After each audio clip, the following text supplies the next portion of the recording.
I'm not sure if any of you grew up with book fairs at the school, but in my little hometown, we did. That was something we always look forward to. And one year I had saved up my money because I really wanted to buy this cookbook. And yes, I still have it, a Walt Disney Mickey Mouse cookbook. And one of the first things I decided I was going to make out of it is something called the Big Bad Wolf's Brownies. And you have to keep in mind that up until that point, I had only ever made brownies from a box mix. So follow the directions on the back. So making brownies from scratch was a bit different. I was so excited because the recipe showed that the brownies were going to have sprinkled powdered sugar on the end, and I was just ready for this most amazing dessert. And as I made the brownies, checked my recipe, they came out of the oven, sprinkled on the powdered sugar. I went to take my first bite and spit it out. It was disgusting. It tasted bitter. It tasted dry.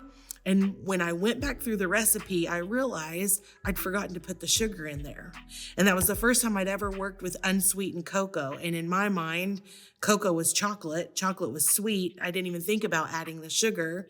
But because I forgot that one ingredient, the whole pan was ruined. And my long-awaited dessert was not going to happen. But just like forgetting the sugar in that recipe didn't disqualify me from ever baking again, the same is true in our life, that our mistakes, our less than stellar choices, our shortcomings don't disqualify us from having a relationship with Jesus and being able to walk forward in our faith with him.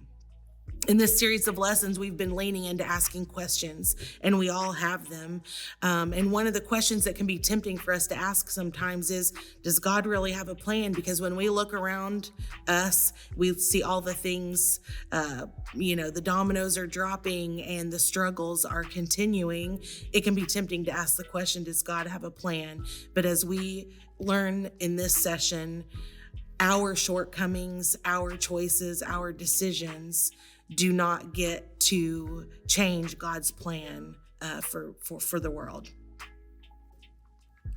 I logged onto a Zoom meeting early on in my recovery, and if you've been to Zoom meetings before, you kind of know what that feels like when you get on and it's the pre-meeting time and you're not really sure if you talk to each other or not. And a lot of times we shut our camera off if you're on one of those meetings so you don't have to look at each other. But at this meeting I was at, there was just one other guy on there, and both of our cameras were on. And I sat there for just a second before I just felt like, okay, I got to say something. So his name was George, and said he was living in Florida. And I just said, hey, George, how you doing today, man? And he looked at the thing and looked at me. He said, hey, your name's Matt. And he said, Matt, my days are pretty good when I can keep my head where my feet are. If I can keep my head where my feet are, most of my days are pretty good. And that statement on that meeting really landed with me because of how much that connected with me and why it was so hard for me to stay sober. Staying present where I was at was something that was a big battle for me. And so in this session, we're unpacking, like, does God have a plan? Like, what is God's will for my life? Maybe you've asked that question, does God have a plan? Like, with what is God's will for my life? That they really kind of mean the same thing. And maybe you're asking that thing right now because you're in rehab or you're in treatment or you're in a place where you're having to do a lot of really hard work. And it feels like it would be so much easier a lot of times to just check out and go. Healing is not for the faint of heart. Healing is not for the weak-minded. Healing is not for people that don't have the courage to keep showing up. And so right now you might be in a spot in treatment or wherever you are where it's like, I don't know if I can keep going, if I can keep doing this. God, what is your will for me? God, what is your plan for me?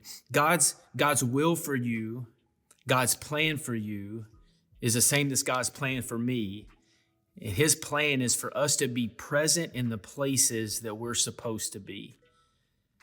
Like, in this moment is the only place where we can connect with God.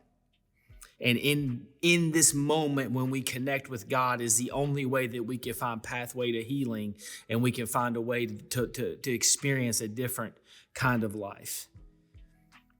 Maybe you felt like this. You feel like that because of what you've been experienced to in church or what you've come to know as how God does things or doesn't do things, you feel like that God plays that shell game with his will, or God puts his plan underneath one of those cups and then moves it around on the table really fast over and over and over again, and then takes his hand off and it's like, okay, now guess which one is it? And it's like, oh my gosh, I think I'm supposed to pick this one, but I'm not sure, but maybe it's that one. God doesn't sit in heaven and play the shell game with his plan for your life. God's will for you, God's plan for you is to be present in the places you're supposed to be. So wherever you are right now, be in that moment. Keep your head where your feet are and let God start to do the healing work in you. And have the courage to keep stepping in. Romans 8:28 says that we know that in all things God works for the good of those who love him, who have been called according to their purpose. It's just like that thing that Jody told about the baking. If you all the ingredients, that's what God does. That God causes all things to work for the good of those. So the bad things, the hard things, the difficult things, the good things, the not so good things, all that stuff goes into this thing and it gets mixed. And if you will keep your head where your feet are, if you will stay in the moment, be present in the place that you're supposed to be, and trust that God's not playing the shell game with his will, that healing can be found in this moment, and God definitely has a plan for you.